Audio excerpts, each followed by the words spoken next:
Most welcome at my YouTube channel. आज मैं आप लोगों को भारतीय अर्थव्यवस्था से संबंधित कुछ क्वेश्चन कराऊंगा जो कि बहुत इम्पोर्टेंट है और बहुत बार पूछा जाता है आपके एसएससी रेलवे में और यूपीपी में भी खासकर बहुत इम्पोर्टेंट है। पहला क्वेश्चन हम लोग देखते हैं, भारतीय अर्थव्यवस्था कैसी अर्थव्यवस्था है। तो ऑप्शन है इसके पूंजीवादी अर्थव्यवस्था है कि साम्यवादी अर्थव्यवस्था है, ऑप्शन सी है स्वतंत्र अर्थव्यवस्था है कि ऑप्शन डी है मिश्रित अर्थव्यवस्था है।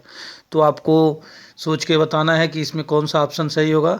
तो आप सोचिए, थोड़ा सा मैं आपको समय दे रहा हूँ कि भारतीय अर्थव्यवस्था कैसी अर्थव्यवस्था है। चलिए, मुझे उम्मीद है कि आप लोग सोच लिए होंगे।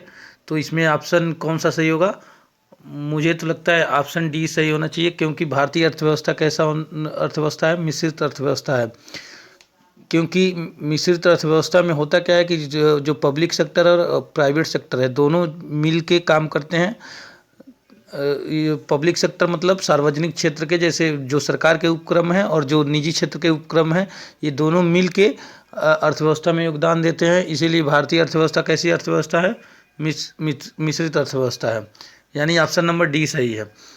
दूसरे क्वेश्चन में हम लोग देख लेते हैं कि मिश्रित अर्थव्यवस्था का क्या अभिप्राय है। ऐसा भी क्वेश्चन आपसे पूछा जाता है, जो एसएससी में ये पूछा भी है।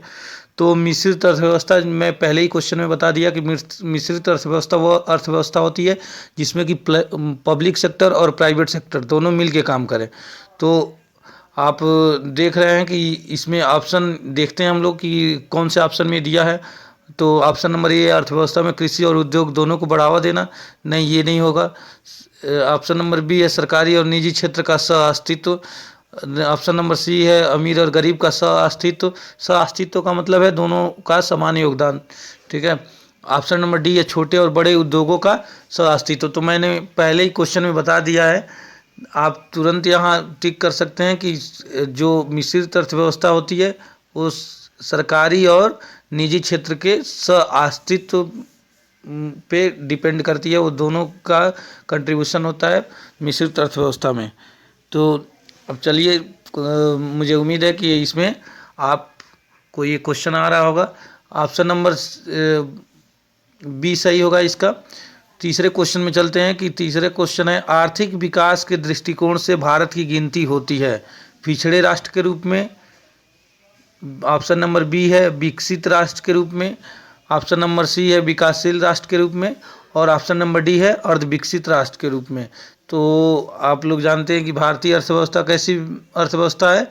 एक विकासशील अर्थव्यवस्था है, मतलब मिश्रित तो है ही, लेकिन वो विकासशील राष्ट्र के रूप में जाना जाता है, यानी ऑप्शन नंबर सी सही हो जाएगा, विकासशील राष्ट्र के रूप में। चलिए, क्वेश्चन नंबर 4 को देखते हैं कि इसके बारे में क्या पूछ रहा है। तो क्वेश्चन नंबर 4 है कि भारतीय अर्थव्यवस्था का कौन सा क्षेत्र सकल राष्ट्रीय उत्पाद में सबसे ज़्यादा योगदान देता है? सकल राष्ट्रीय उत्पाद में सबसे ज़्यादा योगदान किसका होता है? तो प्राथमिक क्षेत्र का कि द्वितीयक क्षेत्र का कि तृतीयक क्षेत्र का कि सार्वजनिक क्षेत्र का? तो आपको सोच के बताना है कि कौन सा क्षेत्र इसमें सबसे ज़्यादा कंट्रीब्यूट करता है भारतीय अर्थव्यवस्था में। तो प्राथमिक सेक्टर के बारे में आप जानते हैं कि प्राथमिक सेक्टर कैसा वो होता है।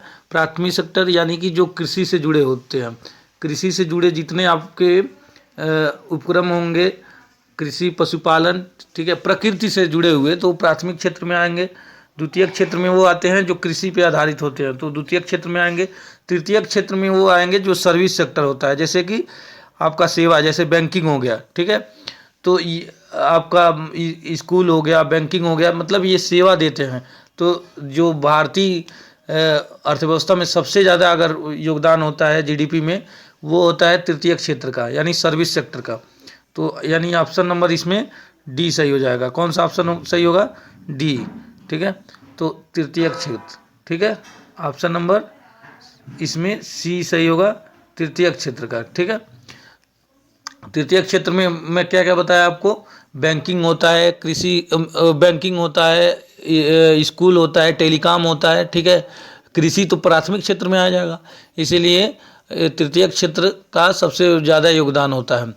अब नेक्स्ट क्वेश्चन है कि बंद अर्थव्यवस्था वो अर्थव्यवस्था है जिसमें, तो बंद अर्थव्यवस्था वो अर्थव्यवस्था होती है जिसमें कि ना आयात हो और ना ही निर्यात हो, यानी कि ना एक्सपोर्ट हो ना इंपोर्ट हो, यानी माल ना देश से बाहर जाए और ना ही देश के बाहर से देश के अंदर आए, यानी कि देश की सीमा के अंदर ही अर्थव्यवस्था की सारी संक्रियाएं सीमित रहती हैं, उनको बोलते हैं हम लोग क्लोज्ड इकोनॉमी। ठीक है, तो देखते हैं कि इसमें ऑप्शन दिया है कि नहीं। मुद्रा पूर्ति पूर्णतः नियंत्रित होती है, नहीं। घाटे की वित्त व्यवस्था होती है, नहीं। केवल निर्यात होता है, नहीं। न तो निर्यात होता है, न ही आयात होता है, यानी जो हमको जानकारी थी वो ऑप्शन मिल गया।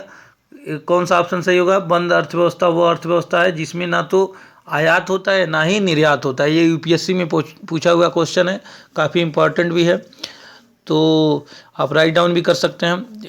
नेक्स्ट क्वेश्चन है, ऐसी अर्थव्यवस्था को क्या कहते हैं जिसका शेष विश्व से कोई संबंध नहीं होता है? वही क्वेश्चन है, थोड़ा सा घुमा दिया कि ऐसी अर्थव्यवस्था को क्या कहेंगे जिसका कि पूरे विश्व से ही कोई संबंध नहीं है, यानी कि वो समाजवादी अर्थव्यवस्था कहलाएगी, या फिर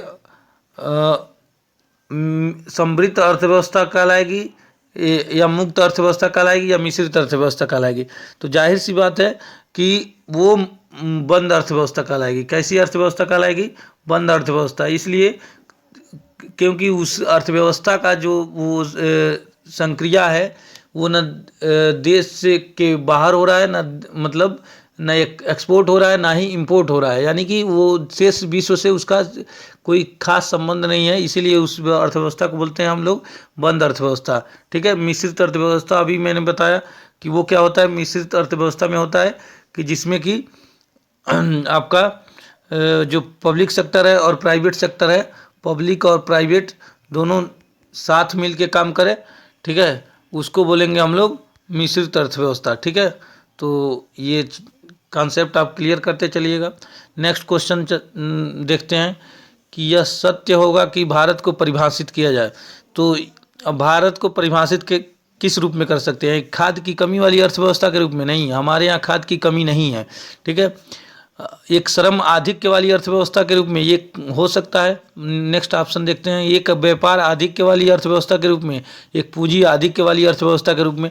तो अभी जो स्थिति है हम लोग की भारतीय अर्थव्यवस्था की, वो कैपिटल के रूप में बहुत ज़्यादा नहीं है, व्यापार आधिक्य भी ज़्यादा नहीं है, हम लोग के पास लेबर पर्याप्त है। ठीक है, तो इसीलिए इसमें जो ऑप्शन होगा वो श्रम आधिक्य वाली अर्थव्यवस्था, यानी कि ऑप्शन नंबर बी सही है। कौन सा ऑप्शन?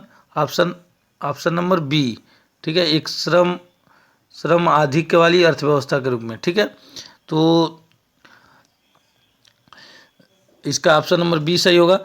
नेक्स्ट क्वेश्चन देखते हैं कि किसी देश का आर्थिक विकास निर्भर करता है किस पर? तो आर्थिक विकास किस पे निर्भर करेगा? प्रकृति संसाधन पे।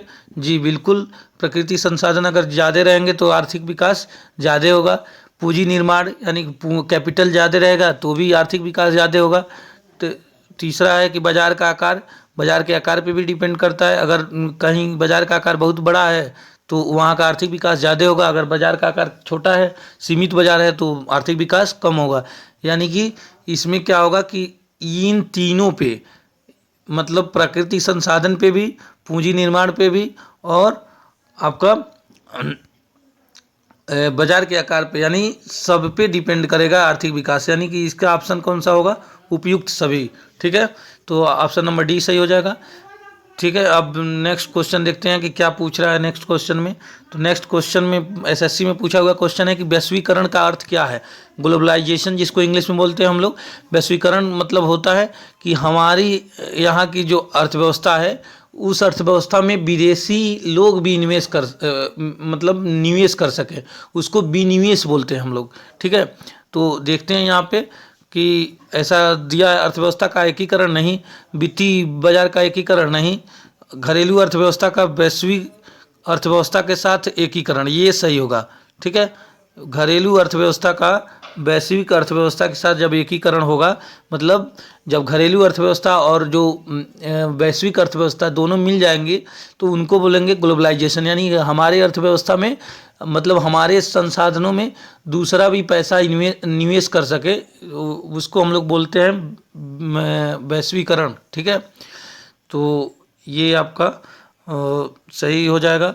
फिर नेक्स्ट क्वेश्चन देखते हैं कि ग्लोबलाइजेशन की प्रक्रिया से क्या अभिप्राय है। चूँकि ये फ्रिक्वेंटली आस्क्ड क्वेश्चन है तो इसीलिए इसको कई यूपीपीसीएस में भी पूछा गया था, तो इसीलिए अब इसमें क्या सही हो जाएगा। ग्लोबलाइजेशन आप समझ गए कि यानी कि उसमें अंतर्राष्ट्रीय सीमाओं का कोई ज़्यादा बाधा ना हो। तो देखिए इसमें क्या है, वैश्विक व्यापार गुटों की स्थापना करना, नहीं, इससे तो आपका मतलब अर्थव्यवस्था में गुटबाजी बढ़ेगी, तो ये ऑप्शन नहीं हो सकता है। अंतर्राष्ट्रीय व्यापार में बाधाओं को समाप्त करना, जी बिल्कुल ये सही हो सकता है।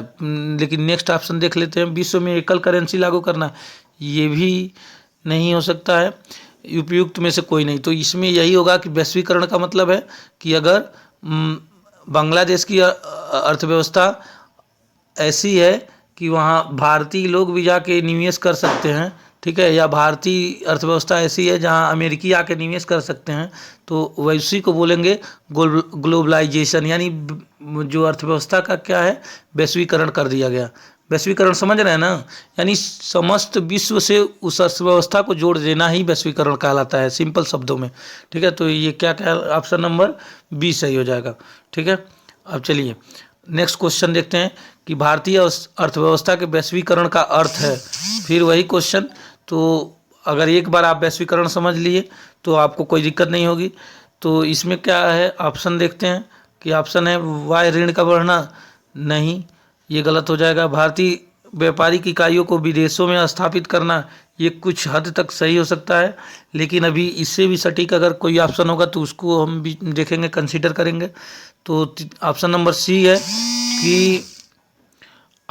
सी है कि दूसरे देशों के साथ आर्थिक संबंधों पे लगे प्रतिबंधों को यथासंभव कम करना, ये सबसे अच्छा ऑप्शन है, तो इसीलिए हम लोग इस ऑप्शन के साथ जाएंगे। दूसरे देशों के साथ आर्थिक संबंधों पे जो प्रतिबंध लगे होते हैं उनको कम कर दिया जाए, तो उसी को कहेंगे कि ग्लोबलाइजेशन हो रहा है। मतलब हमारे यहाँ पहले प्रतिबंध होते थे कि विदेशी ज़्यादा निवेश नहीं कर सकते हैं हमारी अर्थव्यवस्था में, तो हमारी अर्थव्यवस्था को 1991 में एलपीजी रिफॉर्म्स किया गया और विदेशियों को भी अधिकार दिया गया कि वो हमारी अर्थव्यवस्था में जो प्रतिबंध है उसको हटाते हुए, मतलब हमारी अर्थव्यवस्था में वो निवेश कर सकते हैं। तो ग्लोबलाइजेशन का मतलब होता है कि जैसा कि मैंने बताया कि विश्व से अपनी अर्थव्यवस्था को जोड़ लेना ही वैश्वीकरण कहलाता है, ठीक है। ठीक है, अब नेक्स्ट क्वेश्चन में चलते हैं। कौन सा क्वेश्चन है देखते हैं। भारत में अधिकतर बेरोजगारी है, तो अधिकतर बेरोजगारी कैसी बेरोजगारी है, क्योंकि अपना भारत देश क्या है, कृषि आधारित अर्थव्यवस्था है, ठीक है। तो इसमें जो अधिकतर बेरोजगारी होती है वो यही होती है कि कृषि के कुछ सीजन में ज़्यादा काम होता है, कुछ में मतलब कम काम होता है, कुछ में किसान बेरोजगार रहता है। जैसे आपका जुलाई अगस्त का महीना, उसमें किसान को ज़्यादा काम नहीं होता है, लेकिन अक्टूबर आते आते ज़्यादा काम हो जाता है, फिर बुआई होती है तो और ज़्यादा काम आता है। तो वो साइक्लिक आर्डर में क्या होता है, वो बेरोजगारी बदलती रहती है, कभी कम कभी ज़्यादा कभी कम, ठीक है। तो ये क्या होगा, भारत में अधिकतर बेरोजगारी क्या है, तो वो साइक्लिक आर्डर का है। तो इसमें कौन सा सही होगा जी, यानी कि ऑप्शन नंबर बी सही हो जाएगा आपका, चक्री बेरोजगारी। कौन सा बेरोजगारी, चक्री बेरोजगारी, ठीक है। आपका इसमें ऑप्शन नंबर बी सही है, ठीक है। अब नेक्स्ट क्वेश्चन देखते हैं कि भारत में बेरोजगारी के आंकड़े एकत्रित और प्रकाशित कौन करता है। तो अब इसके लिए आपको देखना पड़ेगा कि कौन कौन सा ऑप्शन दिया है। तो पहला ऑप्शन है NITI Aayog, option number B है वित्त आयोग, ऑप्शन नंबर सी है NSSO और ऑप्शन नंबर डी है UNO। तो नीति आयोग बेरोजगारी से संबंधित आंकड़े नहीं इकट्ठा करता है, उसके लिए एक ही संगठन बना है, वो कौन सा है, तो वो है आपका NSSO,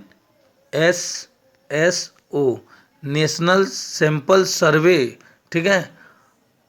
national sample survey organisation होता है, वही क्या करता है, बेरोजगारी से संबंधित आंकड़ों का एकत्रीकरण करता है और उसे प्रकाशित भी करता है कि भारत में कितनी बेरोजगारी है, कि बढ़ रही है या घट रही है, उससे संबंधित सारे आंकड़े कौन देखता है, NSSO देखता है। तो इसीलिए ऑप्शन नंबर कौन सा सही होगा, सी, ठीक है। अब नेक्स्ट क्वेश्चन देखते हैं कि भारत में बेरोजगारी की किस्म पाई जाती है, किस तरह की बेरोजगारी है। तो मैंने आपको अभी बताया कि बेरोजगारी तो कई टाइप के हैं, लेकिन अधिकतर चक्रीय बेरोजगारी है। लेकिन इसमें क्वेश्चन पूछा है कि भारत में बेरोजगारी की किस्म पाई जाती है, तो ग्रामीण अल्प रोजगार पाया जाता है। सही बात है, ग्रामीण क्षेत्रों में रोजगार की मात्रा बहुत कम है, ठीक है, तो ये भी हो जाएगा, ये सही है।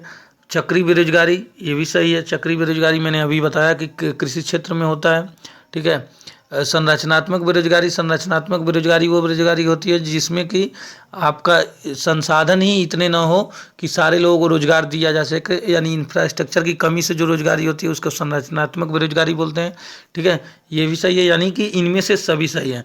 तो इसमें कौन सा सही हो जाएगा बताइए।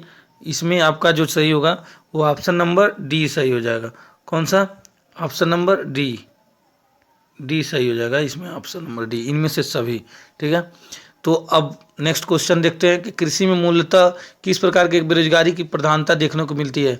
तो संरचनात्मक बेरोजगारी देखने को मिलती है, खुली बेरोजगारी देखने को मिलती है, कि अदृश्य बेरोजगारी देखने को मिलती है, कि घर्षणात्मक बेरोजगारी देखने को मिलती है। तो आपको सोच के बताना है।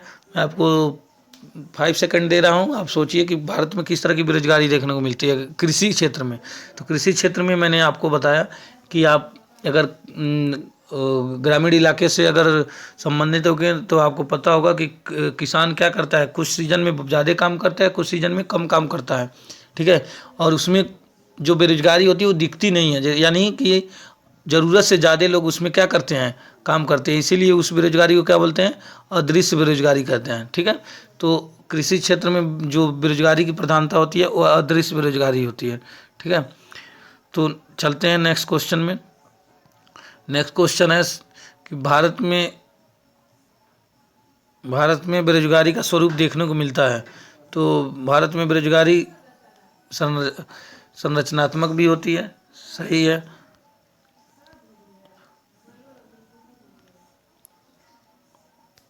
फिर आपका भारत में मौसमी बेरोजगारी भी होती है, जी बिल्कुल होती है, जुलाई अगस्त में रोजगार कम हो जाते हैं, ठीक है। घर्षणात्मक बेरोजगारी, घर्षणात्मक बेरोजगारी होता है जैसे आदमी एक रोजगार छोड़ के दूसरा रोजगार पकड़ने जाता है, तो उस बीच में जो बेरोजगार रहता है वो फ्रिक्शनल अनएम्प्लॉयमेंट कहलाता है, घर्षणात्मक बेरोजगारी। तो ये भी सही है, यानी कि भारत में जो बेरोजगारी पाया जाता है वो इनमें से सभी होगा, ठीक है, सभी बेरोजगारी पाई जाती हैं, ठीक है। तो अब नेक्स्ट क्वेश्चन देखते हैं। प्रच्छन्न बेरोजगारी का अर्थ है, प्रच्छन्न बेरोजगारी का मतलब आदमी बेरोजगार तो रहे लेकिन वो ज़रूरत से ज़्यादा लोग एक ही व्यवसाय में काम करने लगे, मतलब ये काम एक लोग का है लेकिन उसमें 3 लोग लगे हैं, तो यानी कि जो सीमांत उत्पादकता है 2 लोगों का वो क्या है, शून्य है, उसको तो एक लोग भी कर सकते थे। तो इसीलिए अब देखते हैं प्रच्छन्न बेरोजगारी क्या ऑप्शन क्या दिया है, काम करने के इच्छुक होना और काम न मिलना, ये बहुत सटीक नहीं है। पूरे वर्ष भर प्रत्येक दिन काम न मिलना, ये भी नहीं कह सकते हैं। प्रच्छन्न बेरोजगारी का मतलब होता है कि ज़रूरत से ज़्यादा लोग का काम करना। विशाल श्रमिक शक्ति को नियोजित करने के लिए पूरा ऑप्शन, 1 मिनट, पूरा ऑप्शन दिखे इसके लिए ज़रूरी है कि पूरा दिखना चाहिए। चलिए, तो विशाल श्रमिक शक्ति को नियोजित करने के लिए पूंजी की जो संरचना है अपर्याप्त होना, नहीं बिल्कुल ये भी नहीं हो सकता है। ये होगा आवश्यकता से अधिक लोगों का कार्य करना। जैसे खेती में देखिए, लोग खेती करते हैं, काम 2 लोगों का रहेगा, अगर उसमें वर्कर 10 लोग लगे हैं, घर के 10 लोग खेती में ही लगे हैं, तो 2 लोग भी उस काम को कर सकते थे, ठीक है। लेकिन 8 लोग और एक्स्ट्रा लग गए, 10 लोग मिलके एक ही काम को कर रहे हैं, तो 8 लोगों को अगर जो प्रोडक्टिविटी हुआ, उत्पादकता हुआ, वो क्या हुआ, शून्य हो गया। यानी वो क्या है, एक तरह का प्रच्छन्न बेरोजगारी ही है, ठीक है। तो प्रच्छन्न बेरोजगारी का मतलब है कि एक ही व्यवसाय में ज़रूरत से ज़्यादा लोग, दुकान एक है चलाने वाले 5 हैं, तो इसलिए जो 1 लोग दुकान चला सकते थे, 4 लोग क्या हो गए, बेरोजगार हैं, लेकिन उसमें अपनी वो रोजगार दिखा रहे हैं, लेकिन वो है क्या, प्रच्छन्न रूप से बेरोजगार ही हैं, इसलिए प्रच्छन्न बेरोजगारी मतलब छिपी हुई बेरोजगारी, ठीक है। तो अब मैं समझता हूँ कि आपको बेरोजगारी जो टॉपिक है बहुत क्लियर हो जाता होगा इस वीडियो से। और नेक्स्ट क्वेश्चन देखते हैं कि भारत के ग्रामीण क्षेत्र में कौन सी बेरोजगारी सर्वाधिक पाई जाती है? तो मौसमी बेरोजगारी जी बिल्कुल पाई जाती है, क्योंकि बरसात के मौसम में लोग रोजगार पाने वाले कम हो जाते हैं, मतलब रोजगार ही कम हो जाता है। और फिर उधर जो दिसंबर और जनवरी का महीना होता है उसमें भी जो रोजगार होता है वो कम हो जाता है। तो मौसमी बेरोजगारी तो बिल्कुल सही है। अदृश्य बेरोजगारी कृषि क्षेत्र में पाई जाती है, ठीक है। और ये दोनों दोनों सही है, यानी कि ग्रामीण क्षेत्र में क्या होता है, दोनों तरह की बेरोजगारी पाई जाएगी, मतलब मौसमी बेरोजगारी भी और अदृश्य बेरोजगारी भी, ठीक है। नेक्स्ट क्वेश्चन देखते हैं कि वर्तमान समय में किस प्रकार के बेरोजगारी की समस्या बहुत बड़ी समस्या बनी हुई है? तो किस प्रकार की बेरोजगारी है जी? ग्रामीण बेरोजगारी, शहरी बेरोजगारी, शिक्षित बेरोजगारी की खुली बेरोजगारी? तो बिल्कुल आप इसमें समझ रहे होंगे कि लोग पढ़े लिखे तो ज़्यादा हैं, लेकिन उनको उनकी योग्यता के अनुसार काम नहीं मिल रहा है। तो भारत में सबसे बड़ी जो इस समय समस्या है वो शिक्षित बेरोजगारी है, मतलब लोग बीएड करेंगे लेकिन वैकेंसी नहीं आएगी, ठीक है। लोग और भी जो रोजगार करेंगे, जैसे मान के चलिए कि कोई एमटेक है लेकिन उसके डिग्री के अनुसार उससे काम नहीं मिल रहा है, तो उसको बोलते हैं एजुकेशनल अनएम्प्लॉयमेंट, ठीक है, शिक्षित बेरोजगारी। भारत में सबसे बड़ी समस्या इस समय शिक्षित बेरोजगारी की, ठीक है। तो नेक्स्ट क्वेश्चन देखते हैं, भारत में छिपी हुई बेरोजगारी मुख्य रूप से संबंधित है, इसमें पाया जाता है छिपी हुई बेरोजगारी? तो आपको सोच के बताना है कि ऑप्शन नंबर ए है कृषि क्षेत्र में, ऑप्शन नंबर बी है ग्रामीण क्षेत्र में, जी बिल्कुल विनिर्माण क्षेत्र में नहीं, और ऑप्शन नंबर डी है शहरी क्षेत्र में तो नहीं। यानी कि छिपी हुई बेरोजगारी कहाँ मैंने बताया, कृषि क्षेत्र में होता है और ग्रामीण क्षेत्र में होता है, ठीक है। यानी कि देखिए एक और दो दोनों इसी ऑप्शन में दिया है क्या, तो थोड़ा सा ये कट गया है, ऑप्शन नंबर डी होगा एक और दो दोनों, क्योंकि एक और तीन नहीं होगा, ठीक है, ये नहीं होगा, ये तो हो नहीं सकता, एक तीन, दो चार भी नहीं होगा, तीन चार भी नहीं होगा, इसमें क्या होगा एक व दो दोनों, यानी कृषि क्षेत्र में भी और ग्रामीण क्षेत्र में भी, ठीक है। नेक्स्ट क्वेश्चन देखते हैं, संरचनात्मक बेरोजगारी का कारण है। संरचनात्मक बेरोजगारी का मतलब है कि जैसे मान लीजिए कि किसी देश की अर्थव्यवस्था ही उतनी ना हो और वहाँ जनसंख्या इतने हो कि सबको रोजगार देना मुश्किल हो जाए। जैसे मान के चलिए भारत की जनसंख्या काफ़ी ज़्यादा है और यहाँ का इंफ्रास्ट्रक्चर इतना नहीं है कि सारे लोगों को रोजगार दिया जा सके, तो उस तरह की बेरोजगारी को हम लोग बोलेंगे संरचनात्मक बेरोजगारी, स्ट्रक्चरल अनएम्प्लॉयमेंट इसको इंग्लिश में बोलते हैं, ठीक है।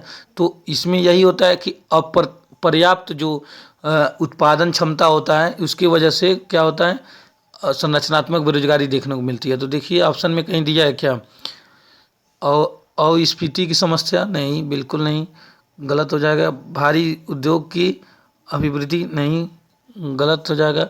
कच्चे माल की कमी? नहीं।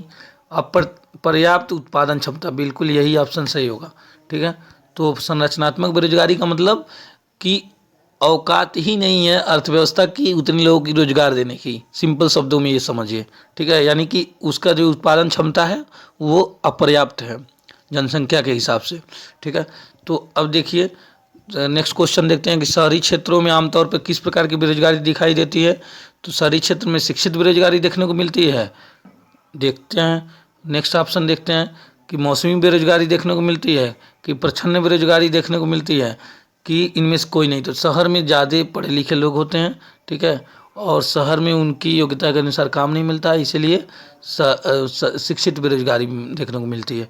लेकिन मौसमी बेरोजगारी की बात करेंगे और आपका प्रच्छन्न बेरोजगारी की बात करेंगे तो ये किस में मैंने बताया, ये ग्रामीण क्षेत्रों में देखने को मिलता है, क्योंकि ग्रामीण क्षेत्र में ही कृषि किया जाता है और कृषि में ही प्रच्छन्न बेरोजगारी और मौसमी बेरोजगारी देखने को मिलती है, ठीक है। प्रच्छन्न बेरोजगारी का अर्थ सामान्यतः है जहां ऑप्शन ए दिया है कि बड़ी संख्या में लोग बेरोजगार रहते हैं, जी बिल्कुल नहीं, ये तो हम कह ही नहीं सकते हैं। ऑप्शन आपका बी दिया वैकल्पिक रोजगार उपलब्ध नहीं है, ये तो नहीं कह सकते हैं। श्रम की सीमांत उत्पादकता शून्य है, बिल्कुल सही होगा, क्योंकि मैंने बताया ना कि 10 लोग काम कर रहे हैं और उस काम को 2 लोग भी कर सकते, तो 2 लोग कर सकते थे, लेकिन यहाँ 8 लोग क्या हैं, ज़बरदस्ती उसमें लगे हुए हैं। यानी उनकी उत्पादकता क्या है, उनका जो आउटपुट है वो क्या है, जीरो है ना। इसीलिए इसको बोलेंगे श्रम की उत्पादकता शून्य। यानी कि जो लेबर काम कर रहे हैं उनका जो प्रोडक्टिविटी है वो जीरो है। क्या होगा, श्रम की उत्पादकता शून्य है। और एक क्वेश्चन पूछा भी है एसएससी में। तो ये वीडियो बहुत इम्पॉर्टेंट है आपके लिए, चाहे कोई भी आपका एग्ज़ाम हो, यूपीपी का हो या रेलवे का हो, जीएस जिस कंपटीशन में आता है, जिस पेपर में आता है, उसके लिए ये बहुत इंपॉर्टेंट टॉपिक है। इसलिए मैंने ये वीडियो कंप्लीट कराया। और ऐसे ही मेरे नेक्स्ट वीडियो भी आते रहेंगे। आप लोग चैनल को ज़्यादा से ज़्यादा लाइक कर लीजिए, सब्सक्राइब कर लीजिए, ठीक है, ताकि आपको यहाँ सीधे सीधे आपको कंटेंट ही मिलेंगे, बकवास नाम की कोई चीज़ नहीं होगी, ठीक है। इसी के साथ मैं मिलता हूँ नेक्स्ट वीडियो में। Take care, bye bye.